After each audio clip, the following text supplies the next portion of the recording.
And that's it. Hello, everyone, and welcome to the Housekeepers Podcast. I am your host, Ralph Peterson, and I'm so excited to be introducing you to Evelyn Tavernier. Is it Tavernier? Yeah, no, that's pretty close. Yeah. Tavernier. All right. So a lot of times I sit here and I repeat it and I repeat it and I repeat, and then I get live and I totally lose it. So yeah. No, you did good. A lot of people put an R right after the T, so it's always Tavernier or Tavernier. We've heard them all. Yeah, Tavernier. Yeah, I like it. There's this great show. I don't know if you saw this movie about. It's with Tom Hanks, and he's a foreign immigrant, and he's stuck in an airport, and he wants to ask this girl. It's my favorite part of the whole movie. Favorite scene. He wants to ask this girl out, and he knows that he has to put the adjective in front of the verb, but his language doesn't have that, so it's always afterward. And so he's practicing, and he's like, bite to eat, bite to eat, bite to eat. And then he gets to her and he goes, would you like to eat to bite? Totally messes it up. Anyway, that's how I feel. It's fun. Totally fun. So I'm super excited to meet you, and I'm excited to have you on the show. I'm very impressed with what I know of your story, and I don't know a lot about it, but I do know that you came here from Guatemala, right? Yeah, Guatemala. Yeah, Guatemala when you were 6. That's so super interesting to me. I'm having a little audio problem here. You can hear me though, right? Oh, absolutely. Yeah. All right, good. So it's super interesting. So I would love to just learn about that, and then we'll figure out how you became the president, young lady. You became the president of your own cleaning company. That's pretty fantastic. So that's got to be a great story. So let's start with your earliest memory, because you were 6 when you moved to the US. So what's your earliest memory? Yeah, and actually I don't have a lot of memories. I just remember, when we'd go to the center right in the capital, how beautiful everything looked. The architecture is just phenomenal. It's one of those countries that it's got to be on the list, on pretty high up there on people's list. But yeah, it's from the few memories that I have, just a beautiful, beautiful country. And Yeah. That's awesome. So have you ever been back? No, unfortunately not. Haven't been back. Would love to. There's always something that, came up, or work or school, or, just the rearranging your life to make something like that happen. It just never seemed to fit, but absolutely it's as time keeps going on, I'm like, we need to go at least to have our kids, learn about where I came from and see the country. And yeah, that'd be pretty neat. I grew up in Mansfield, Massachusetts is like my earliest memory is Mansfield, Massachusetts, which is, it's really not that big of a deal. Not a big, it's a great place, but it's not like, but it's still, when I find myself in and around Mansfield, Massachusetts, I want whoever I'm with, I'm like, oh, you got to see where the house we lived in and the street we grew up on. And so I can just imagine, like your mom would have such a great time doing that too, going, this is where it was, or, Yeah, for sure. Absolutely. It's probably, I don't even remember some of those, family members' homes, or, the church that we went to, or the school that I went to. Yeah. Just at 6 years old, you don't have a lot of memories that stay with you. So yeah, I think it'd be pretty interesting for me too, to kind of revisit and try to put back together the memories that I do have. But yeah. Yeah. So where did you grow up? Where you came to the U.S. and you went where? Yep. Came to the U.S., lived with our family in Dallas with my aunt, my cousins. And so, my mom's goal was always, and actually her goal was to come to the U.S., make some money, and then go back to Guatemala and build a house. That didn't happen. So ended up staying in the U.S. She helped my aunt and my cousins kind of, be a like a homeschool teacher, help us, with some things, help her around the house. And so we stayed there for a little while. And then we ended up moving. My mom met her husband in Round Rock. And so we kind of migrated to the Central Texas area, to Round Rock, and gosh, been there pretty much ever since. So that's where you went to high school, middle school, everything. I went to high school, Round Rock High School, went to Texas State, not too far from there, graduated Texas State, and just really kind of just, stayed here. We love it. What was it like growing up there? Is it a good town? You enjoyed it? You must have stayed. It's a great town. It's so Round Rock is on the outskirts of Austin. And Austin's had, phenomenal growth, but those little cities like Round Rock, I remember when we came in the mid 80s, Round Rock was exploding then with construction and, housing developments and really just the whole Central Texas area was. So we've definitely seen a lot of changes in the Central Texas area. Yeah, that's pretty great. And so what did you do in high school? Did you work at all? Did you ever have like a part-time job? Like when did you first start working? I didn't really have a part-time job in high school. I think towards the end of high school, I worked a little bit, and it was mainly during the summers. I was active in band. I loved, school. I loved math. Outside of that, I didn't really, I went to church. I didn't really have any, like a weekend. Every now and again, my mom would drag me out on a Saturday to go help her clean her houses that she cleaned. Wait! Don't jump over that. So your mom went from homeschooling to she started her own cleaning company. I wouldn't say it was a cleaning company. She just had a couple of customers that she, that were religious, and they trusted her with her home, and so she had, a list to help support us. And every now and again, not often, but every now and again, she would take me out. Of course, I dragging my feet, typical. Help her. I was in high school, so it's like, oh, why do that when I can just stay home and watch TV? No kidding. That's perfect, because it's such an interesting.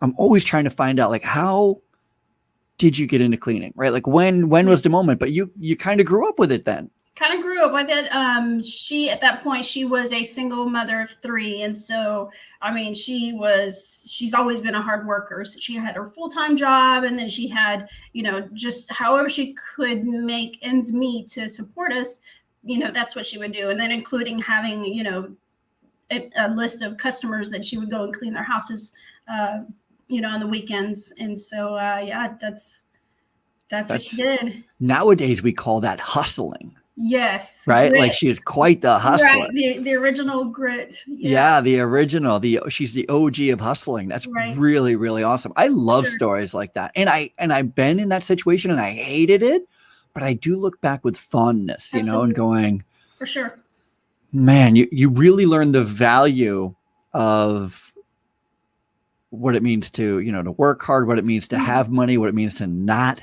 have any money, absolutely. You haven't lived challenges that go with all of that. Yeah. It's so important, right? It's such an important, I think that's one of the biggest challenges. I work with a lot of managers in the cleaning industry.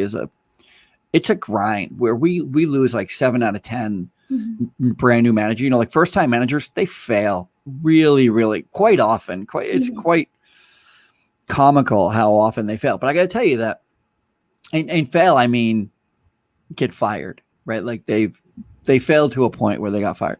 Right. And what's interesting about that is when you look at the reason they got fired, what they failed at was really most times it's not that big of a thing. It's not. Yeah. I got fired once because they said my cleaning staff didn't feel appreciated.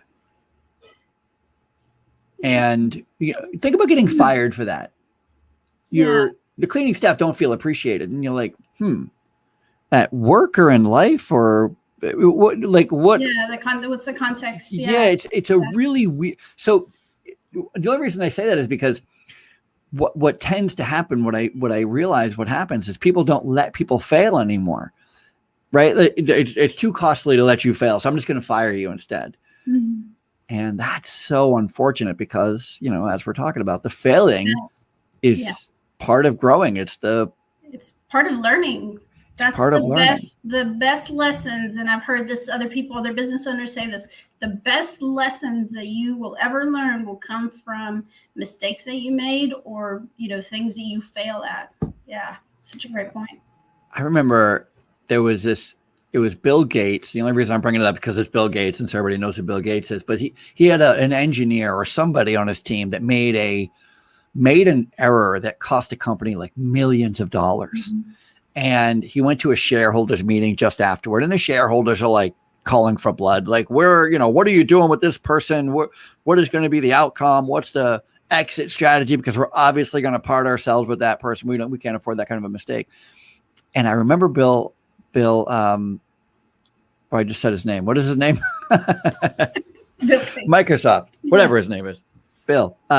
He said, I just spent $6 million training him. Why would I let him go? And I remember hearing that, and I was like, oh, that's a different way of looking at a mistake. Right? That's true. That's a huge investment. Yeah. Yeah. I mean, I just whatever the amount it cost is what I just had to pay for him never to make that mistake again. Why would I bring it? Why would I let him go so he can share that benefit with another company? Yeah, it's a different take on it for sure. Very different take. Smart. So high school went really well. What instrument did you play in band? So I played the trombone in high school. The long. Yeah. That's super fun. Yeah. It's super fun. I remember I saw the band. God, I'm having a real difficulty with my brain here today. Chicago. And there's a guy named Jimmy P, and he is the trombone player. And so I saw Chicago, and there was a guy. Every time Jimmy would play the trombone, all he did was yell. He was next to me, and all he did was yell, Jimmy P. Yeah. I was like, what are you doing? Love that band. Yeah. Trombones the trombone players are very popular in the Chicago band anyway. Yes, definitely. So you did, from what I understand, so you go to Texas A&M. Texas State. And did you work while you were going to school? Yeah. Matter of fact, I had a couple of jobs. I think I had a full-time job. And then early on, I would work full-time and then go to classes in the evenings. And then I think that took me like probably 4 years to do what's considered the 2-year, associate degree. Mm-hmm. And then after that, I think I cut it back to part-time to try to finish school. I was kind of already burnt out at that point anyway, doing it, going that route. But so yeah, I went to college with part-time jobs, full-time jobs. How long did it take you to finish from beginning to end? Beginning to end, probably a good 7 years. Nice. 7 years. That's so that's really impressive. That's really, really fantastic. And how important was education to your mom? Was she you're going to college, that's it? Yeah, I think that was probably more important to her. But she had, I grew up and that's all she talked about. She just kept saying, when you go to college. So I don't know, at some point it just starts getting to your mind that that's what you're going to do. And that's what you do. Mm-hmm. That's really great. Yeah. My parents never said you're going to college. I never, that expectation just was never. Yeah. None of us. I'm the youngest of 4. I'm the youngest of 4, and I got to tell you, to be honest with you, we didn't even graduate high school. None of us did. All 4 kids, we all dropped out of high school. We followed in my dad's footsteps. He left school in 8th grade and thought he knew enough to go back to work. My mom graduated high school, so she's always been very proud of that, but she could not get any of us to do it. Yeah, it's just that mentality when you start hearing it, you hear it constantly. I mean, it changes your life. I feel like that's one of the main reasons I kept telling myself throughout high school, I'm going to college. I didn't know how I was going to get there, but you keep telling yourself that it's going to happen. Yeah, it's really, really, your mom really did a good job setting you up for. I mean, that's a high expectation of yourself. It's a high standard. It's a higher expectation than a lot of people have of themselves. And, it's for good, bad, or indifferent. I'm just saying it is. Yeah. It is. I think it's important. And I think education's important. And I love that it took you so long to do it. I have mixed feelings about that. Sometimes I felt, even while I was going through that, I felt like, why is this taking so long? It doesn't take people this long to go to school, but I just get up, go to school the next day, and until you're done with it. But now I look back on it, and I feel like that was the best thing that I could have done. Was to have it take that long. Not only that, to work through it, to get out, to not only have, to get out and only have a 10% debt on your college education. I mean, that's huge. It's so you paid off 90% while you were going to school. Yeah. It's so I would do like one semester at a time. I would sign up for classes, get those classes done. I would actually pay for it with my mom's credit card. She was like, just get it done, just pay for it. So I would work and pay for that semester. That semester was over. If I had enough built up from what I worked, I would pay her all of it. Do the same thing every semester. Just to try to get out. That is so fantastic. I love everything about that. And I think it again, we're going to get to it, but you're the president of a cleaning company, and that is not, it's just super impressive. It's nothing. And all I'm doing is I'm uncovering how it even happened.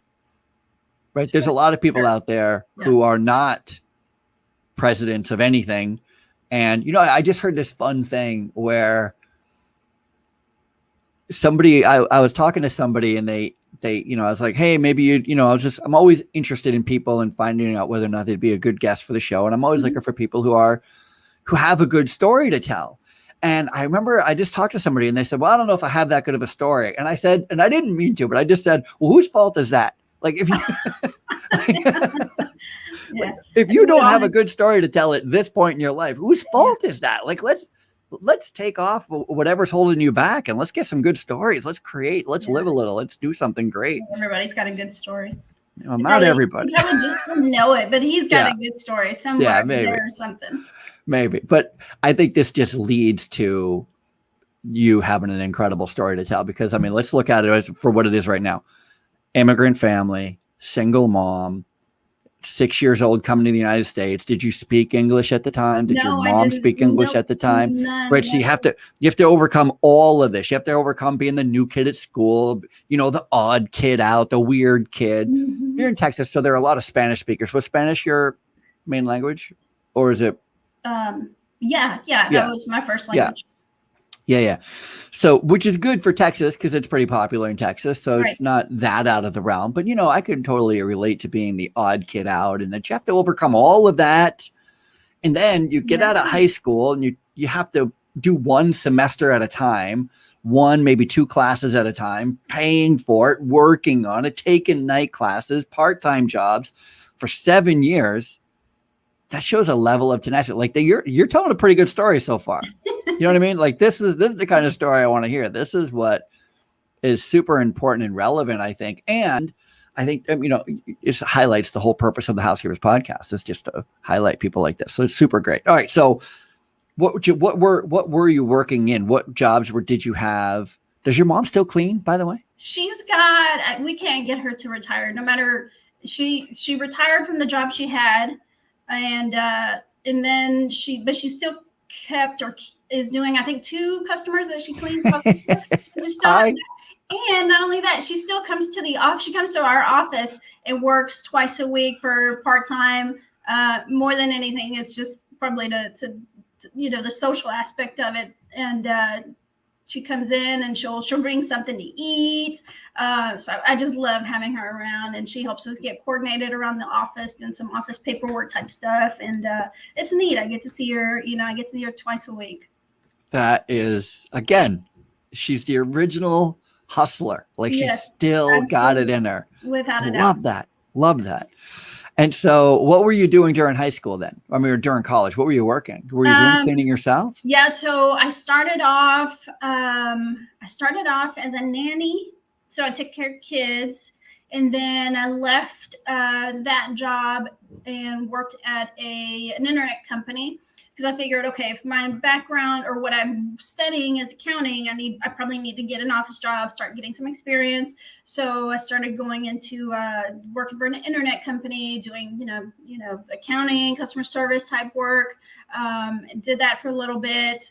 and then just kept kind of moving up the ladder, the accounting ladder, I guess you could call it, going into accounting assistant, staff accountant, accounting manager, controller, those kinds of jobs that would prepare me for, the field that I was studying. And talk about a solid foundation to be in when you are running your own company in the future. Yeah. I remember I had no desire to do any math. I'm a housekeeper, right? Like, let's just call a spade a spade. I'm working in the cleaning industry, and I'm kind of, in that field where I'm kind of like, I don't need to know how to collect money. I don't need to know how to bid money. I don't, all these things. But then the company I was working for, I recognized quite quickly that the more I saw other people, because we're a very large company, and everybody has an attitude for some reason. Once you get into a certain level of a job, everybody starts like calling their lane. Like, I'm only here to do this, or I'm only here to do that. And I would hear no an awful lot. And then I was hearing people above them talking about them and how often they were saying no. And, it wasn't that clear cut, but that's just my messaging. I was getting like, people were being passed over, even though they were completely the right people, very capable, because they were not willing to step up and help out in any way or learn anything new. And I quickly just decided I was going to be the type of person who said yes. And I started to say yes. Hey, do you want to help strip and wax the floor this Saturday? Yes. Do you want to? I got to go on a collection call, and this guy's really been, dogging us and really hard to get a hold of. And so they want me to just go there, but I don't want to go by myself. Will you come with me? Yes. Hey, you did good on that. Will you make some collection calls with me? Okay, sure. Like, I just started saying yes, yes, yes. Yeah.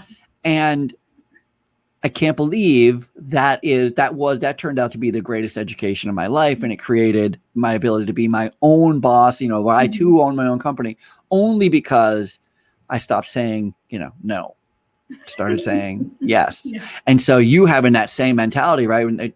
With the accounting background, I imagine that's helped tremendously in your current position. Yeah, absolutely. And actually in college, I struggled a little bit with accounting. It is a tough profession to go into. It is, and there's so many fields within accounting that you truly can get lost. And so some of that was just fatigue and just burnout, but it's a tough industry to be in. And but I keep telling myself now, obviously, that I didn't go to school to be an accountant. That wasn't the plan, or that wasn't the purpose. I think the purpose was to learn how to run a business. Yeah, absolutely. And there are some great schools out there that do a really good job at it. And then there are I remember taking accounting in college. And I know I just said I'm a high school dropout, but I'm also a college graduate. So I finally turned the corner. But I remember taking accounting, accounting 1, accounting 2, and then you have corporate taxes and all. And I remember just never wanted to be an accountant, but thinking they're teaching, they feel like they have to teach you all aspects of accounting in a very short amount of time, which just confuses the crap out of me and makes it such an undesirable field. If you're working for corporate accounting, it's this law. If you're working for private accounting, it's this law. If you work like, what? Forget it. I'm out. Yeah. Super crazy. So internet, after you do the internet thing, where'd you go from there? Just different roles. I remember I kind of interned, I guess, the last semester of college, and I worked for this engineering firm, and it was a great experience. And then that last semester I graduated. The person that was at that particular job left the company, was going to be the director of finance at a different company. And then so I graduate, it doesn't look like there's a full-time position for me as an entry level, staff accountant. And so I'm just kind of like, start getting all the resumes out there, start applying, trying to line something up. Now that I've graduated, it's like, oh, now I've got to get in the real world. I've got to get a job. It's so luckily he reached out to me after he left the company and said, hey, I don't know if they've got a position for you there, but we definitely could use somebody over here to help with the books and help us with accounting. And so That couldn't have been better timing. I was like, yes, go do an interview and tell me more about it. Perfect. And when did you get into the cleaning aspect then? So as far as the cleaning aspect, I had worked a couple of jobs, a couple of startup jobs. And then in 2008, one of the jobs that I was at, that position ended up being a layoff situation. So this was 2008 and laid off situation. And 2008 was a tough year. I mean, we were having such a huge problem with recession and everything in 2008. Yeah, it was pretty bad. And so after that, my husband and I sat down, we prayed and we said, I can go and find another job. Accounting it's pretty easy to find a job especially if you got an accounting degree.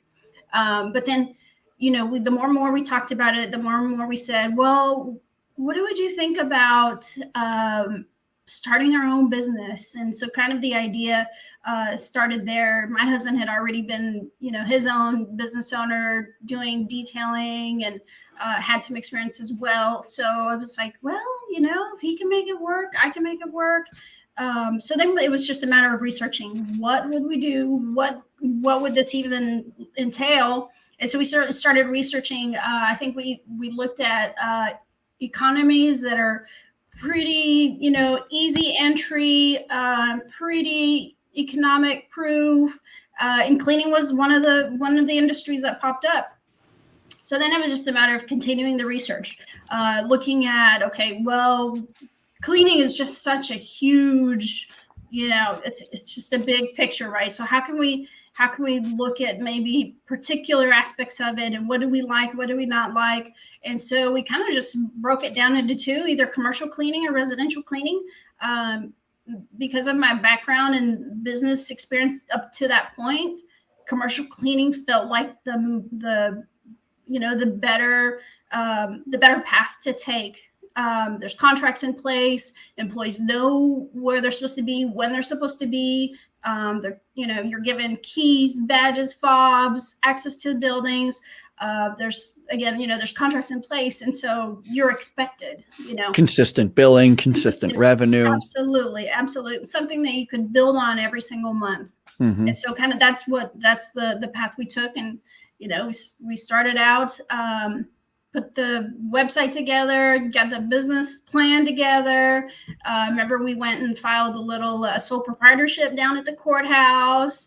And that's how we got started. Really had no commercial cleaning other than, residential cleaning and helping my mom every now and again up until that point. So really just learn the business, on our own. I was going to say, you're going to have to take a crash course on how to bid jobs, how to workload jobs, understanding how long it takes, what the expectations are of the client, what your specialty is going to be, right? So everybody has there's so many aspects to it that it's at one point, it's really impressive how you kind of went, I think we're going to be business owners. I think that makes the most sense. Mm-hmm. Love that. But then you had to go, all right, what business? Yeah. And then you could have said, I'm going to start selling cars, and you would have had the same struggle. What kind of cars? Where are you going to put the cars? How much are you going to charge for cars? Right. Where are you going to get cars? Right. Right. So, business is business. And so, but that learning curve, how did you overcome the learning curve? How did you even know what to bid and how to bid? Just firsthand, getting in there and learning the business firsthand, doing the work, kind of figuring out. Initially, I think you do it as maybe some folks, some companies do when they first start out. You kind of base it off of your time and how long it's taking you to clean. So that's kind of what we did at first, average how long we thought. And that was the thing too, is that when you're looking at a location without having an experience, prior to that, you're kind of going into it with your best knowledge and your best guess as to how many labor hours this should take, how many bodies this should take. And so, it's just kind of going with your gut instinct at that point. We had a couple of customers that we were already cleaning ourselves. And so you kind of just go based off of your experience, I think, up till that point. How did you go from you being the cleaner, or you and your husband doing both getting the work and doing the work to what talked about when you actually started to hire other people. When did that happen? That happened, I think 3 months or 3 years, right before the 3-year mark. I think we landed a contract that was big enough that we could hire my husband full time. And so up until then, okay, so we had gotten laid off, or I had gotten laid off in 2008.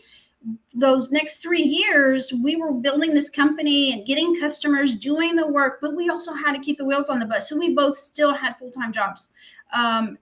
It wasn't like a clear jump off in 2008 where we can go, okay, we're going to start doing this company and this is what we're doing. We needed, we had mortgages, we had car payments, we had babies to feed. So it was doing all of that. But within those first 3 years, I think it was, probably the hardest part of the company was we still are working full-time jobs. We're still, going at night to clean these buildings, going on the weekends. But yeah, so that at close to the end of the 3rd year, we got a contract that came in that allowed us to hire my husband full-time as the director of operations. So he took care of that contract. And then sure enough, within the next 3 months, we worked hard to get more customers in. So that way we could hire myself full time. So within 3 months, we were able to hire me full time. And then we realized, okay, shortly, I think it was shortly right after that, we said, okay, we're to the point to where we are doing a lot of the work. If we want to continue growing this company, we have to have help. We have to have employees help us manage all of these contracts and do the actual work. And so, yeah, initially, without knowing how to hire or what to look for, we just went with the folks that we know. And that was, our family that chipped in and helped us, through that next phase of contracts or, prospects that are still coming in, new business that's still coming in that we've got to meet the quality for. So that was another probably big moment in the company. Once you realize that, okay, you can't do all of the work yourself. You can, but you're not going to scale.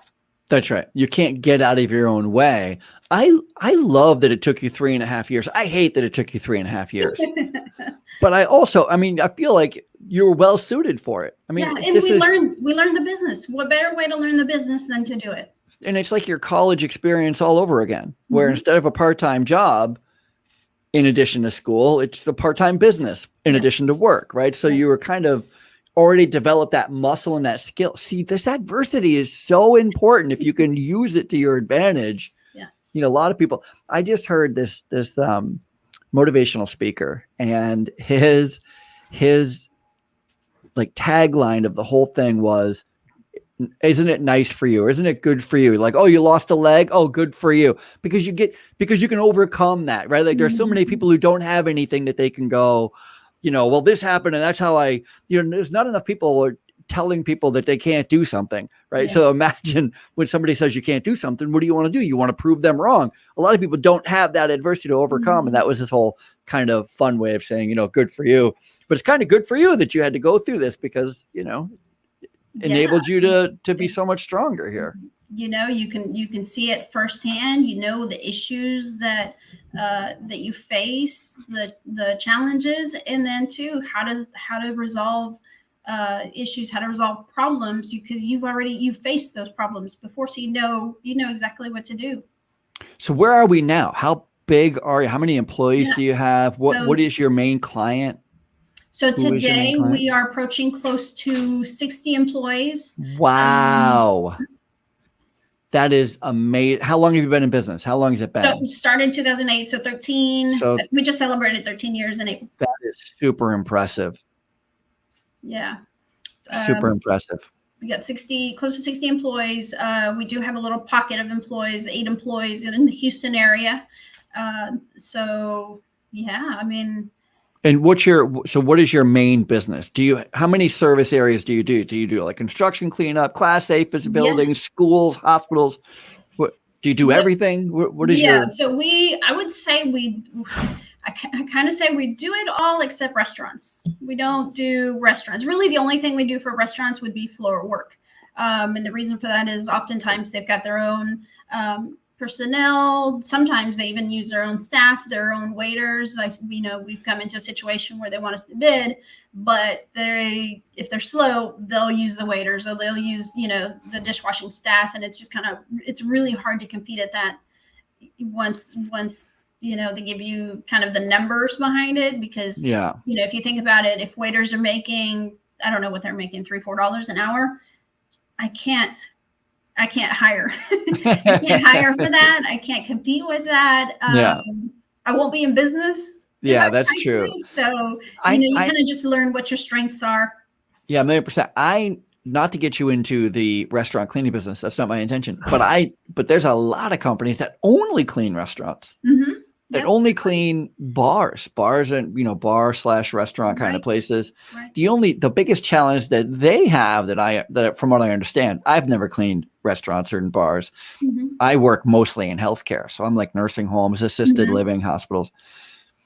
But the biggest challenge they have is they can't start cleaning until the bar closes. So it's like 2 a.m. 2 a.m. And it has to be cleaned by 10 a.m. So and if you have a lot of contracts, that 2 to 10 is basically your time to work. So you're limited to your labor pool too, because there's a very small percentage of employees that enjoy that type of cleaning and enjoy working those hours. Agreed. And so, if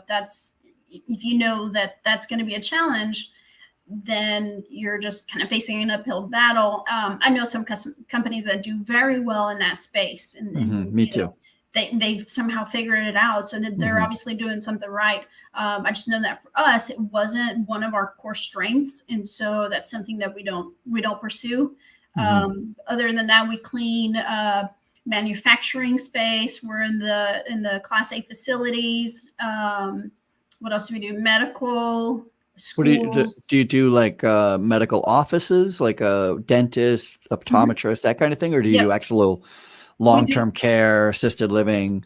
None of the long-term care, assisted living. It would be more of actual dental offices or the MOBs, the medical offices. Where doctors, they go in at the end of the day and they've got to put all their notes and whatnot. They're basically office space. Yeah, no question. I understand. There's doctors and, whatnot in there. So that's probably the bulk of the work that we do.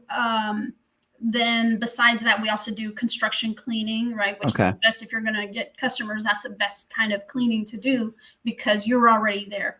They've already seen your work. It's easy to transition that to then an ongoing relationship. We also do floor work. Let me pause you just one quick second. What's important about what you just said is the person who typically hires you to do the construction cleanup is the property manager. And that's also the person who hires the ongoing cleaner, cleaning service for the property. And that's that again, just leads to how that transition is so easy and why construction cleanup is so lucrative. It's not lucrative in the moment. It is. It's lucrative in the long term. For sure.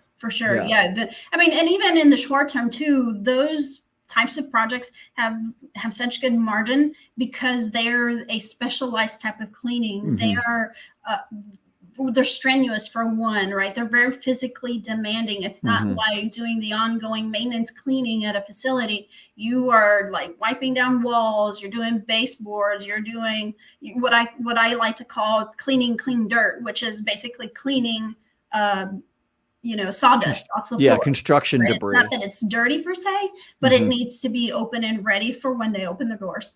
Yeah. I had a guy on the show the other day, and his dad he was a general contractor and he owned a cleaning company. And so he would bid both jobs. He would bid as the general contractor and he would also get the bid for cleanup. Yeah. And then while he was the general contractor, he was very strict on, hey, don't make the mess, pick up after yourself, because he was in charge of cleaning it as well. So it's pretty funny. Yeah. He knows how to run a team, and he knows from the construction standpoint what the trades are supposed to, what kind of environment they're supposed to work in, and how they're supposed to leave their construction site, their area at the end of the day, because he's got that cleaning experience. Yeah, it is so interesting to me let me give you the dichotomy here. So I was on a plane recently, flying all the time, it seems, but every time, I don't know how long it's been since you've been on an airplane, but when you're getting ready to land, the flight attendants ask you, the customer, to clean up your mess. Yeah. And they'll walk by with a trash bag, but they're not going to clean your mess for you. They want you to clean it. And all of us, of course, clean our own messes, and we're just cleaning up after ourselves because the flight attendants are now responsible for cleaning the airplane. It used to be, housekeepers used to get in, or cleaners used to get 7 minutes between flights to go in and clean airplanes. And then we do the deep clean overnight. So we're deep cleaning airplanes. It's happening overnight. All the flights are getting cleaned at night. But then they changed it for whatever reason, contract negotiations with unions and all this stuff, pricing, So they took away that 7 minute between flights, and they gave that responsibility to the flight attendants, and the flight attendants turned around and gave it to the customer, which I just think is brilliant. It's like one of those, they're like, I'm not cleaning up after these guys. These animals are going to clean up after themselves. Right. Yeah. In healthcare, it is very common. Let me say it this way. Most of the cleaning that the cleaners do in healthcare are cleaning up after staff, nursing staff, which means nursing staff can be sometimes, with peace and love, I say this, they could be very careless with their trash. Yeah. Very careless with their gloves and, the gauze. And then you find it all over the floor, next to garbage cans and stuff. And you just wouldn't see that in an airplane. And you don't see that in a construction site when the cleaner also is the contractor. Right? It just lends that attitude of, hey, pick up after yourself so we don't have to have this big cleanup at the end. Yeah. But in my experience, especially in long-term care, it's a battle to get the staff to be a little more careful with their trash. It's interesting. It's interesting. It's what is that called? The expected behavior, sounds like some training opportunities, because you didn't go from going in an airplane overnight to, I've got to pick up all my stuff. Obviously there was something along the way that led to that, some sort of, training. They've trained us. Yeah, 1,000,000%. And Disney is the same way. I remember I took a video the last time I was in Walt Disney World, which is years ago, but I took a video of, they have this place where all these food marts are. So there's a ton of different little restaurant kiosks and all that. Yeah. And they're on both sides of the street, of this main street or whatever. And right down the center, maybe every 8 to 10 feet is a red garbage can. And there's just hundreds of them all down the center of the street. And they're pretty and they're painted and they have some characters on them, but there's no question they're garbage cans, and there's no trash on the floor, on the ground, anywhere. And it just goes to show that, Walt Disney World is going, the way our park looks is important to us. It's important to our guests. And I am sure if I give my guests the ability, a trash can, and it's handy and it's easy and it's convenient, and they don't have to move more than 5 or 6 steps in either direction to get to one, that they will put it in the trash can. And I'm always reminded of that. It's such an important thing to know. Yeah, I'd love to see what that line item is on the P&L for waste baskets and trash cans. Yeah, no question. I can imagine. I have since 2008, 2009, we got, as you know, trash bags. The cost of trash bags went astronomical in 2008 because it's tied to gasoline prices, oil prices. So making trash bags is expensive. Transporting trash bags became expensive. And so trash bags just became super expensive. And in the hotel industry, they just simply stopped using them, especially for hotel rooms, for guests. It's rare to find garbage bags in a hotel room anymore, in the hotel space, in the customers, the guest rooms. Instead, they had this like a piece of paper towel in the bottom of the trash can, because it's way easy. Most people don't create messy, sticky trash. And it's easier just to dump the trash into a larger trash bag than to put all these individual And I'd been trying to bring that practice into healthcare. I can't tell you. Like, stop using garbage bags. We can't afford them. Can't afford them. It's that was somebody's big bonus metric, right? How to save the company a lot of money, and you did that by cutting back on the trash liners. Yeah, I wish that was the case. In my case, it was actually quite the opposite. Is that my company, when everything in healthcare is based on what they call a PPD, or per patient day. And so that's how you cost everything out. And they would give you something like 35 cents per patient day for all housekeeping supplies, to include trash bags. And that number did not go up because my price went up. And so I couldn't afford, we're just, well, we don't have any trash bags in these rooms. And eventually you just got to go, you know what? Do we need trash bags? Just use the trash can. The trash can's in there, and we'll empty the trash can. And if something spills in it, we'll wipe out the trash. What else can I do? But that's how it happened. It didn't happen because I got a bonus. It happened just because I ran out of trash bags. No, I was referring to like somebody's big, at the very corporate level, somebody's idea was, you know what, we can save a lot of money by not putting trash bags in the trash cans. You certainly can, as far as the cost of supplies, but then there's that added cost, perhaps, of labor. Yeah. If you have to add time to empty them, who knows? Clean them, yeah, who knows? So that's really fascinating. What's the next big thing? What are you guys focusing on now? You still what is your biggest client? Is it Class A? Is it office buildings? Some of our biggest clients are either, I would say, probably half Class A office space or manufacturing. Oh, very nice. Central Texas manufacturing is big. It's a big industry. So it would probably be those big, big production buildings, big, space. Oddly enough, with manufacturing, sometimes they have the giant box where they're producing, wafers for the semiconductor industry or medical products. And oddly enough, this office space of this giant building isn't very large, but since they've got such a big space, a big footprint, sometimes they need those trash bins emptied in the rest of the manufacturing, when maybe the office space is only, 10,000 square feet of this 120,000 square foot building. Yeah, 1,000,000%. And that I was just touring a cabinet maker factory. And it's the same thing, where the office space upstairs is a very small relative to the rest of the plant. Yeah. I love, so working in healthcare, there's been a big move, especially lately with COVID, but there's been a big move to hire contract cleaners for healthcare. But it still remains where they do it themselves. The biggest competitor in healthcare is hospitals and nursing homes that just hire their own housekeeping staff. You're not competing per se with another cleaning company, right? Like, because they don't outsource it. Yeah. And I remember trying to figure out how to even formulate a pitch to nursing homes and hospitals about outsourcing. And I always remembered that whole thing about factories.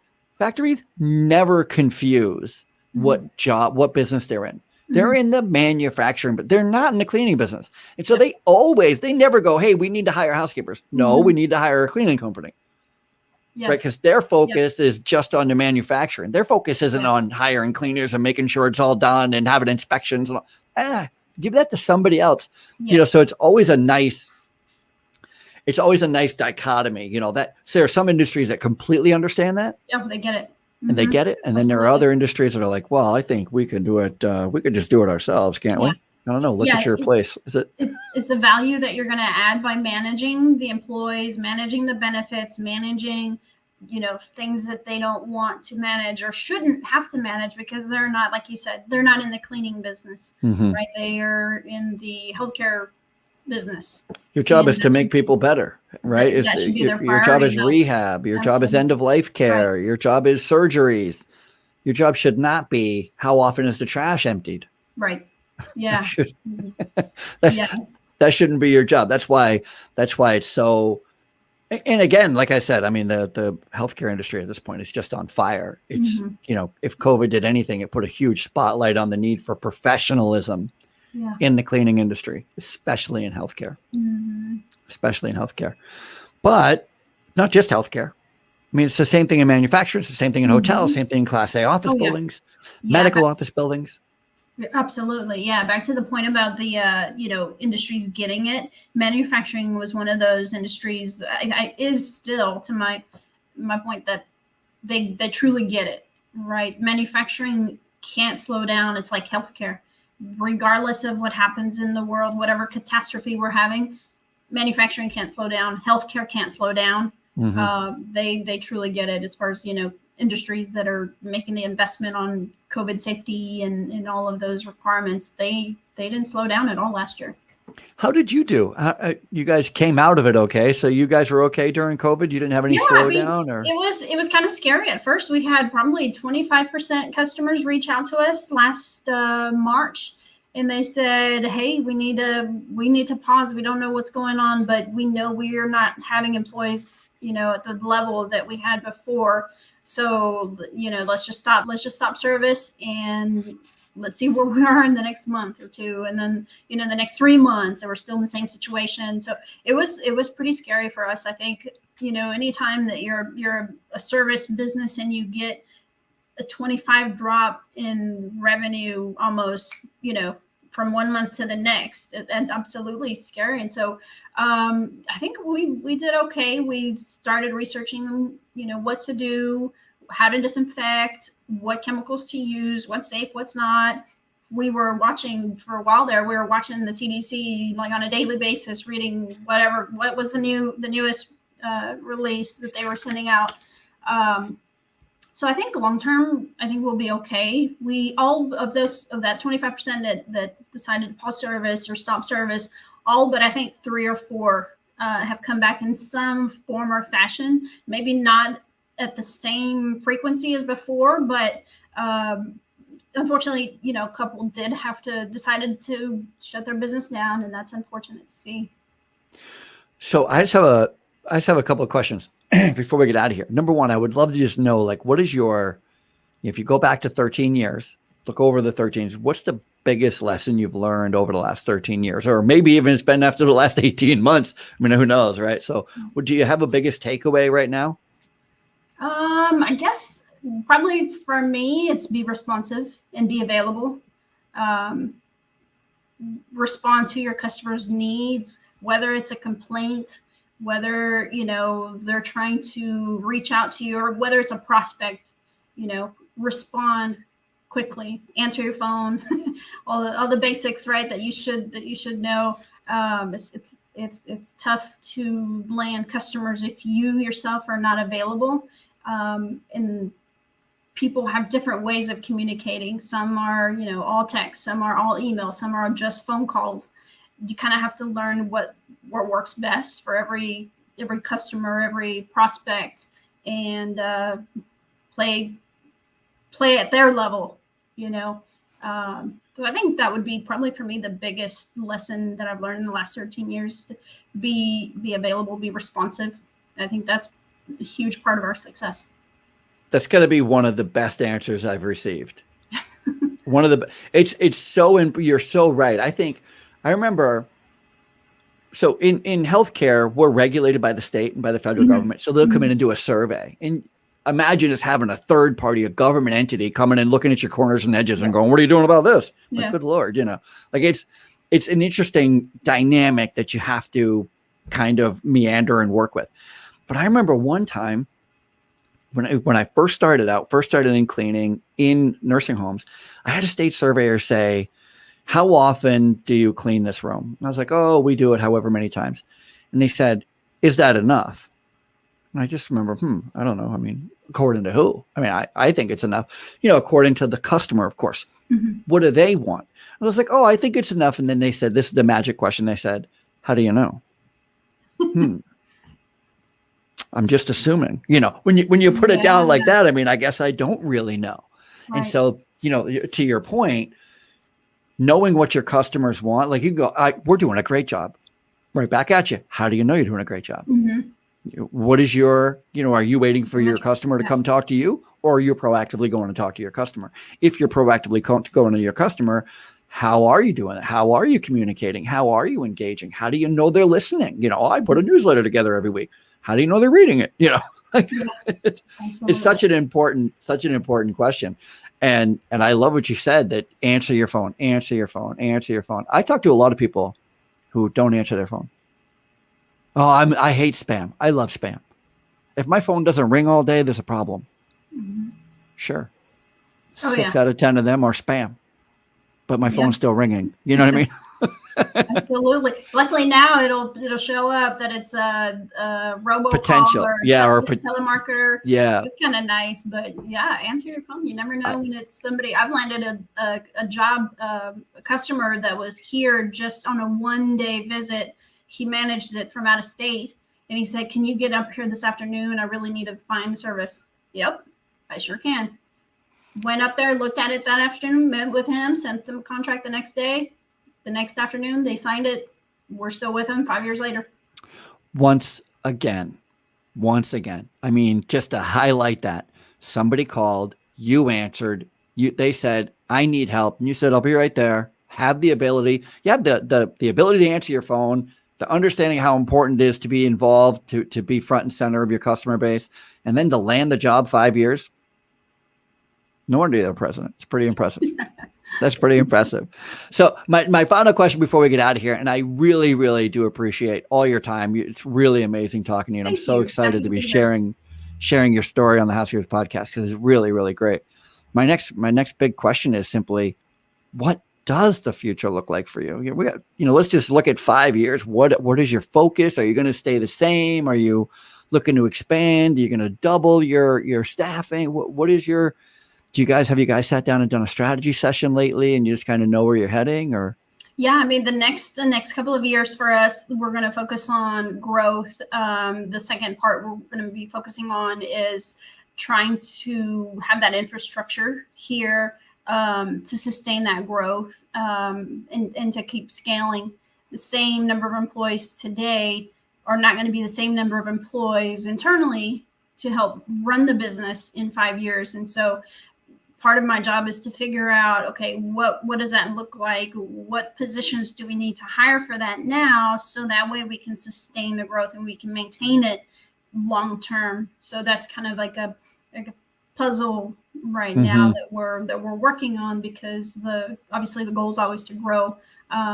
Internally is the other side of that too, is trying to, from an accounting standpoint, trying not to grow so fast that we can't keep up with that pace. And then to make sure that along the way that we are taking care of our employees, that they still feel valued long term. And so, it's an interesting kind of like a puzzle, an ongoing puzzle. I think that you always have to look at what's the next year look like, the next 3 years, the next 10 years. Yeah, 1,000,000%. Are you staying? Are you looking to add services, or are you looking to expand further in one industry over another?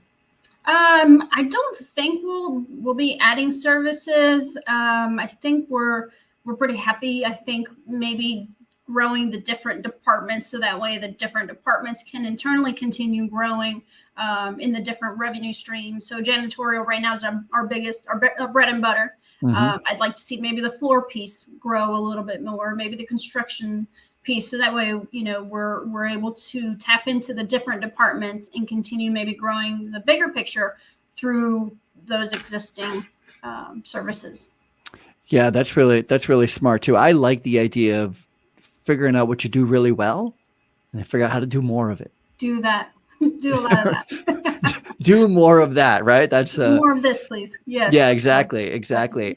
And I wish we had another hour or two, because I'm so curious about things like your geography and the industries around you and what's coming up, and is there new construction, and you like just get right into the down and dirty details. Dirty details. It's a cleaning podcast. It's the dirty details of, what opportunity is out there and how it's going to, how you're going to be able to respond and react to it. And should you get staff before you get the contract, or get the contract and then get staff? And how often, how quickly do you grow your office staff, which undoubtedly makes you no money. Yep. It's so, coming in from that. Yeah, for sure. You're speaking my favorite subject. So I could spend another hour. And I thank you so much for letting me come on and kind of share my story with everybody. And hopefully they heard something of value and something that they can put in place into their existing businesses. I guarantee that is the case. You have quite an inspiring story. So it's super fun. Where do people get a hold of you? Can people reach out to you? Are you hiring? Are you looking for staff? How do people get a hold of you? Yep. Our company website is expresscommercialcleaning.com. Just click on the employment tab. You've got a list there. Personally, I'm on social media, Facebook, Instagram, LinkedIn. I love connecting with like-minded business owners on LinkedIn. Twitter. I think we're on Twitter as well. Yep. Yeah. Great. So you're on all the social media platforms, and on this podcast, all your information and all your links and everything will be in the show notes. So people will be able to reach out to you and get a hold of you. So hopefully if anybody has any cleaning needs, or if you're looking for a job, do you hire mostly part-timers at this stage? The bulk of our staff is part-timers. Typically they've got full-time jobs. And so they're looking for supplemental income. That has worked out the best for us. And then we do have some full-timers as well. Part-time people who have full-time jobs are the backbone of America at this point. Because it's hard to get people from the couch to go to work, but it's very easy to get people who have a full-time job to take a couple of extra hours a night. Yeah, no, they're goal-oriented. So we always ask during interviews, what goals do you have for yourself this year? And they tell me, I'm trying to get my child married, or I'm saving up for a house. Okay. Christmas is always a great. Christmas is a good motivator. Christmas is the best motivator in the world. For sure. Yeah. If you're short-staffed in November and December, you're asking the wrong questions of your employees. Yeah, that's super great. All right. Thank you so much, Evelyn, for being on. This is the Housekeepers Podcast. If you enjoyed today's episode, please make sure that you share and like and subscribe to the show. And of course, tell everybody about how wonderful the Housekeepers Podcast is. And please reach out to Evelyn. She would love to hear from you, and anything she can do to help you, I bet she would do. She'd be able to clean anything that you've got coming her way in the Middle Texas, right? What is it? What did you say it was? Central Texas. What was the town? Not Red Rock. Round Rock, Texas. Texas. Round Rock, Austin. Yes.